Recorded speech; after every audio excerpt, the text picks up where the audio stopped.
I want to move to Syria real quick because you mentioned Syria in our communications. I am disheartened by what's happening there, and I'm fascinated by it on some level.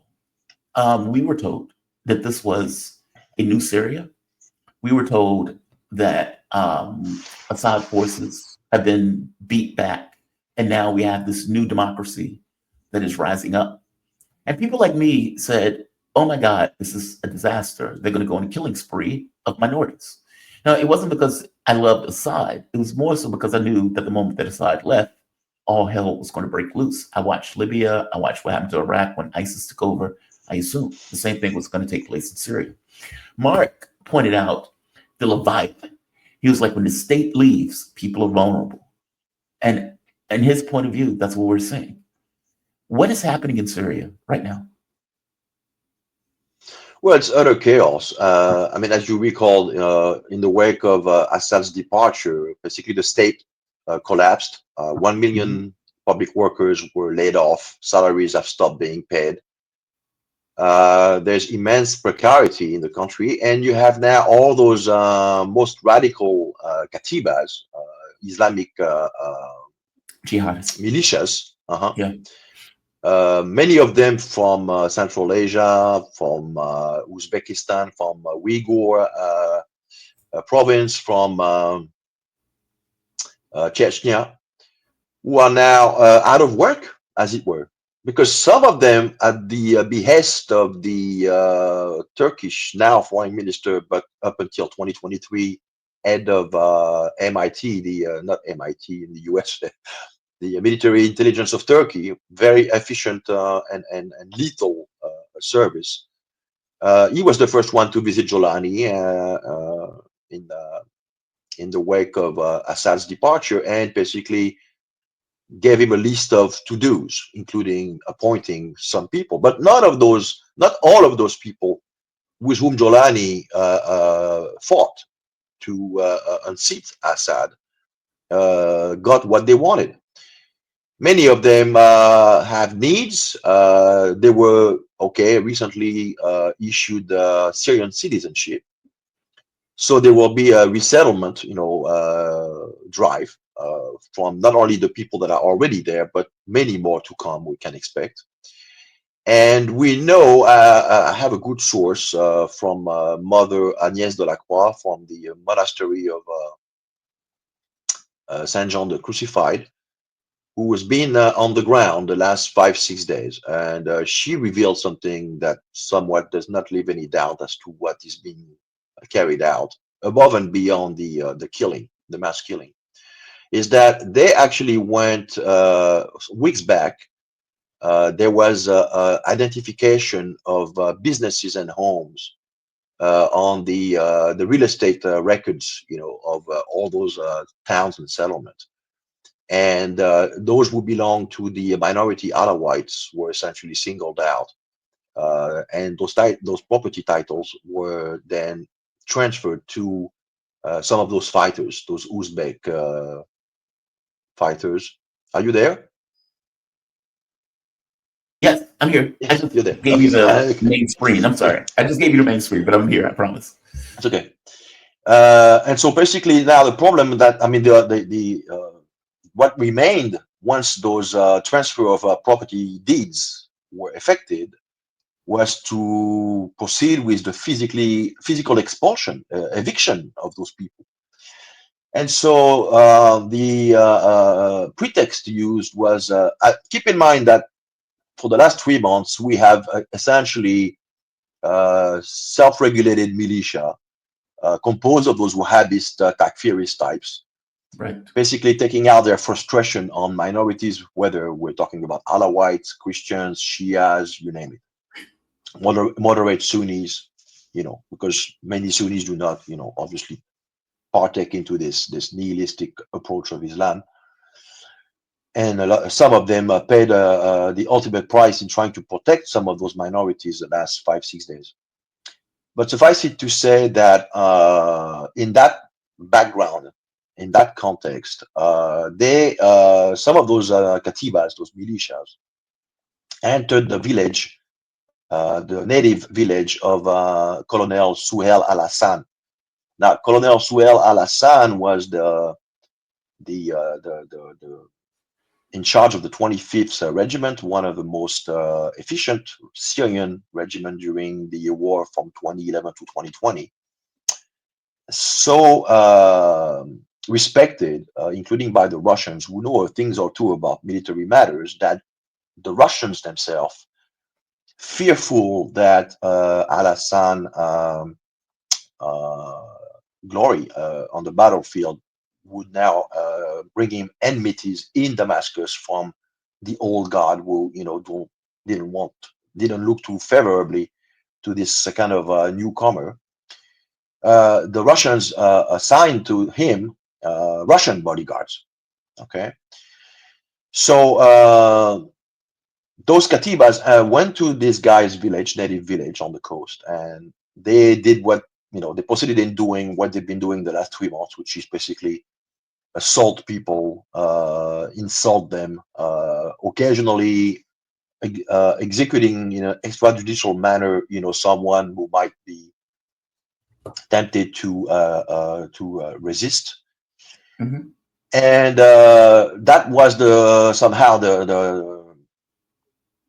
drop of water that had the cup overflow, and people there started arming themselves and organizing themselves in small groups under a general umbrella called the Coastal Defense Shield, but by no means attached to the Assad government. Right. So all this notion about regime remnants, which is something we hear a lot now from Al Jazeera and from the official communication channels out of Damascus, it does not reflect the reality. Those people were just tired of being shot for no reason, have their women raped, being extorted, being kidnapped for ransom, etc., etc. But unfortunately, uh, this was used as a pretext by the we can assume by the regime, because everything was coordinated in such a way that within 12 hours, uh, muezzins in mosques in Idlib, which was Jolani's stronghold before he extended his control over the whole country, but also in Aleppo, started calling out explicitly for all the mujahideen, wherever they might be in the country, the rest of the country, to converge on the coast and liquidate, the infidel, essentially, right? They have a term for it. It's called Nuazerite or something like this. They refer to the Alawite, essentially. And the Alawite are hated. I mean, they've been hated for centuries within Islam, and considered like heretics. It's even worse somehow to be associated to the Islamic faith, but as a heretical offshoot, than to be a non-Muslim, because a non-Muslim can always convert to the true path, whereas a Right. Muslim who follows a kind of an offshoot, whether you're a Shia or an Alawite or Ismailite, you're unredeemable, because you're an apostate, essentially, and apostasy in Islam is punishable by death. So they managed in that sense to get they played those mosques played the role played that was played at the time during the Rwanda genocide by the radio of the 1000 Hills, Radio de Mille Collines. They incited and they exhorted and called for retribution. And so in that sense, 50,000 mujahideen of the worst, most radical, fashion converged to the Close. coastal areas. Yeah. So initially, they took control of the checkpoints, and then, having done so, they started not going to the areas where reported fighting was going on. No, they directly, almost as if, and that connects with this deed, this analysis of who owns what. They knew where to go in order to proceed with the eradication, the systematic eradication of all the people that were, homeowners, business owners. And Agnès Delacroix, who was again on the ground the last 5 days, was in Bania, which was one of the the hotspot of what's been going on. She reported that from what the people told her, they were going in every apartment building, floor to going into apartments and killing everybody summarily. Uh, as far as the businesses were concerned, you could see lines of businesses being, some of them burnt to a crisp, but occasionally you would see one of them was left intact with like a marking on it, a little bit like back in Pharaoh's day when some were spared only to the extent there was a special marking on it with the white painting. And those businesses were somehow, identified as, you guys don't touch this, is one of ours. You see, don't touch this guy's business. He's with us. Mm. Uh, and so, this is what's been going on. She reports that in the town of Bania alone, 3,000 people died. So what you hear about the official numbers from the Syrian Observatory for Human Rights, which has been a mouthpiece of the Western-backed terrorist war against Syria since 2011, based in Coventry, England, those numbers are completely fake. I mean, he's talking about 1,000, slightly over 1,000 casualty. We're talking about probably no less than 3,000. Some sources on the ground report anywhere, it could be up to the 12, 15,000. But we don't know because the UN sent a delegation, but they were basically chaperoned by Jolani's goons. And so they never were allowed to go outside of the beaten path. So they haven't seen anything. We know that forests were set on fire with people inside it. We know that wells were poisoned. We know that Jolani's goons, their squads, essentially disposed of the bodies by throwing them down into the ravines from mountain tops.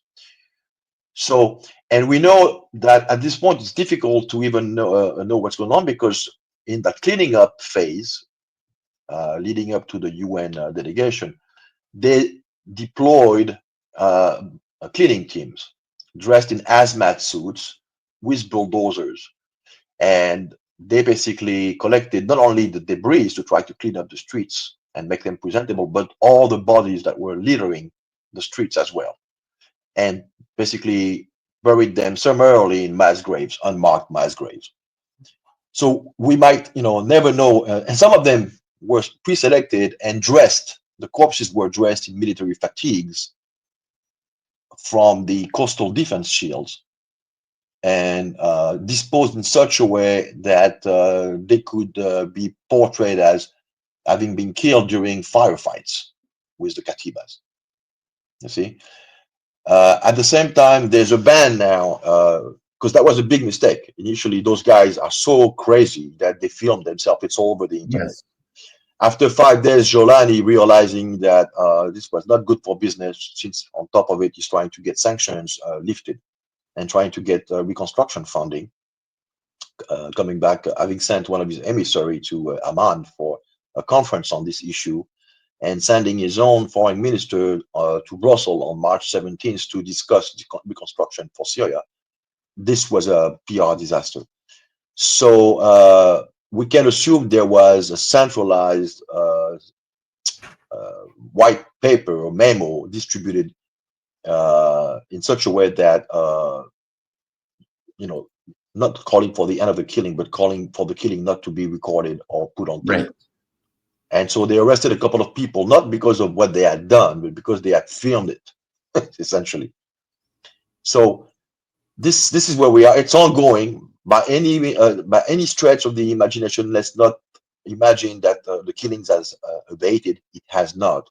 It's just that now they've taken prophylactic measures to make sure that nothing leaks on the internet. Stop So filming your. we have 8,000. There's about 8,000 inhabitants, civilians, who managed to get into the Russian base, air base of Nemin. I saw that. Okay, the Russians are providing them with, first assistance, food, water, But there was an interesting sequence where Al Arabi, which is a basically a pro-regime, not a Syrian outlet, but shares the new regime's ideology. And they sent a team over there, and they were somewhat trying to get the people inside the base to come out, saying it's safe, you don't have to worry about it. They even sent someone who's the mayor of Banias, as it turns out, who a couple of days earlier on tape was calling for mass murder, who basically now was saying, no, no, no, you don't have to worry, everything is fine, it's exaggerated, don't believe what you hear. So it's crazy. And the people inside the base were basically saying, we don't believe you, you're liars, you're Yeah, of course. murderers, you know. But how long can And they we stay could in that see, base? well, um, that's a difficult question to ask. There are unconfirmed rumors that some kind of evacuation has started, and that there are flights going to Russia with some of those people on board. It's not confirmed at this point, but basically, what's the alternative? I mean, Yeah, if you let them out, they're going to be killed. yes, yes. I mean, Russia Has has a legal obligation, as a member of the Prevention of Genocide Convention. So we have all the markings of the intent to commit mass murder on entire groups of people predicated on their religious belief. So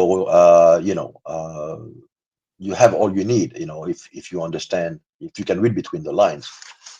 yeah. And I don't think the Jolani regime would mind having those people being evacuated anyway, because the idea is to basically engage in mass slaughtering enough of them that the rest of them just leave, either into Lebanon, where Vanessa Billy has reported that no less than I think 30,000 of them are already living there, and it's spilling into North Lebanon now, because in Tripoli you have a lot of people who share Jolani's ideology, and so obviously they see all those Alawites pouring in, and this basically creates the tensions that have led to what's going on in Syria. So just imagine, if you're the Lebanese government and you see this situation now developing, it's a disaster, whichever way you look at it.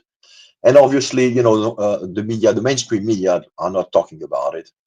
Oh, they're so Uh, the dishonest yeah, because they call it the loyalists. They say Assad loyalists have Assad resisted remnants, the yeah, Assad remnants. Syrian. That's Yeah. it. Assadist remnants, and the EU actually belatedly issued a communique 3 days after the start of the killing, blaming, like as we just said, blaming the violence Assad blood. on Yeah. Assad nostalgists. So Yeah. Just astonishing. I mean, that's the way Western media's reported it here. Assad loyalists attack the government. yes, Assad loyalists, mhm. et cetera, basically attaching everything to Assad, as opposed to people who have been killed for several months resist the killing, which would have been more honest. Has this created tension between Russia and the jihadist terrorist ISIS fighter that has taken over control of the government, Jolani? Meaning there was already tension between Russia and the new Syrian government, in quotes. Has this It's made the spread. tension Yes. worse? Well, to be sure, Russian military personnel, whether in Tartus or in Nemin Latakia, are on edge, and they've been on edge since December 8th, essentially. Some of their military convoys bringing all the equipment back to the base to be evacuated out of Syria. Uh, some of them were, somehow intimidated by those extremist katibas. So it's a kind of a tense standoff right now. But keep in mind that Jolani has no recourse right now. He needs to try to diversify his the range of people with whom he can engage in negotiation to somehow provide the bare necessities, because the country right now has not even access to fuel or diesel, gasoline. So there is somewhat of a official line coming from Jolani that Russia is a strategic partner with whom we look forward to establish a solid relationship. And so now we have to somehow remove any kind of sentimental aspect to what I'm describing here. This is state to state relation here. So it's only about interest, right? Right. And the Russians' main interest is to keep those installations. So they are acting in that sense, in ways that are not detrimental to those interests. So, like for instance, since there are no currencies circulating right now, there were talks about the Turkish lira being introduced, but only in the areas bordering Turkey. But for the rest of the country, they're ink to print out Syrian pounds, including Mhm. with Assad's face on it. It's like, so Syria, Russia was able to somehow, alleviate this problem by, providing the ink and the paper to make Just to bills. be clear, you're saying they didn't even have the ink necessary to print money. Yes, because everybody has been laid off. So all the people in charge of printing money were public workers. They were laid off. You know, also. 1 million people were laid off. So you have, in a way, it's exactly what happened in Iraq with Special Order Number One under what's his name, George former Bush. Viceroy. Yes, but Paul Bremer. Yeah, Paul Bremer was named the Viceroy of Iraq, and his first order of business was to debathify and to dissolve the Iraqi army, thereby laying off people and depriving them of their sole source of income. So this is what we're saying. It's the same. It's a page from the same textbook essentially. So Does it's a Jolani? recipe. Yeah, Yeah, go that's a ahead. disaster. Honestly, it really is.